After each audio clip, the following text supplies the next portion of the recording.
Hey, what's going on, everyone? This is going to be really quick at the Mountain Readiness Festival out here in Harmony, North Carolina. We were out here with Bear Independent Refuge Medical with TJ and Foe. Foe was doing a sales thing in the tent over there. And uh, Bear spoke a few times. I was recording things. There were so many different people out here that were given of their time to teach the skills that they had, whether it was knot tying, whether it was tanning hides, like making leather clothing and stuff like that, making making communications, commo classes.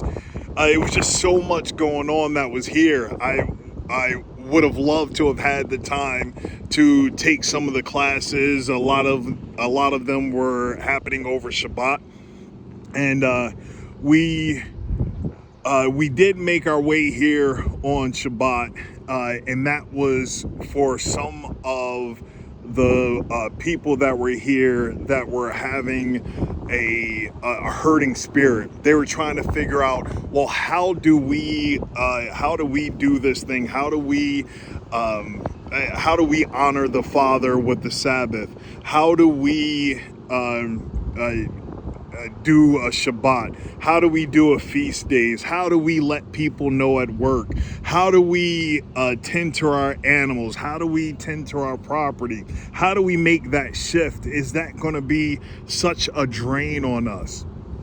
And then we read some scripture and then just had a talk and conversation that it's not that hard, it's not that difficult once you have that heart condition.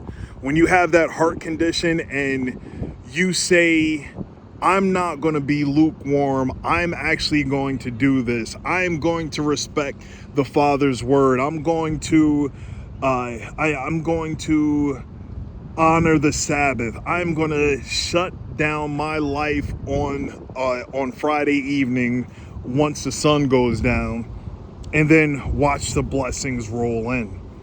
That's the biggest thing. People are worried about, well, what about my family? What are they going to say? Or what about my kids? Are they going to be prepared for it? What about my animals? What if they're hungry? What about my job? What if they're going to think that I am some weirdo? Should you care? Because you're doing the Father's work. If you're looked at as being odd, like, oh well, how do I find like-minded people?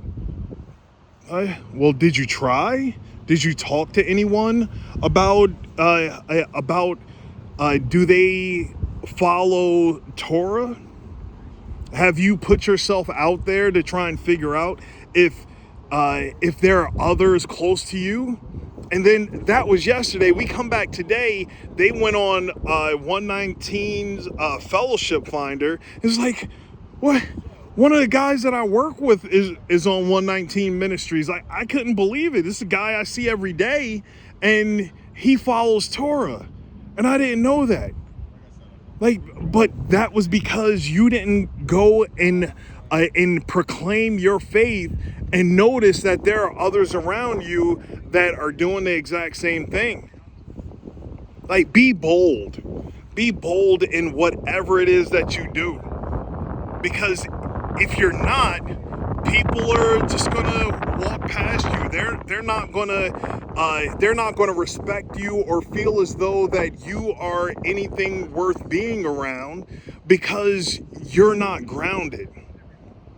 You're not sure-footed. Your yeses are not your yeses. You're lukewarm. Don't be that. Figure out who you need to be, shine your light, and then people will see it. And that's what happened for them. Just like that. They had the questions like, oh, we want fellowship, we want this, want that. Well, did you reach out? Did you proclaim your faith? Did you let anyone know? It's like, no, we didn't. So how are you going to look for fellowship if you're not saying, hey, I'm looking for fellowship? It's just that simple. The Father provides when you're ready for it. So we're about to get on the road, head back east.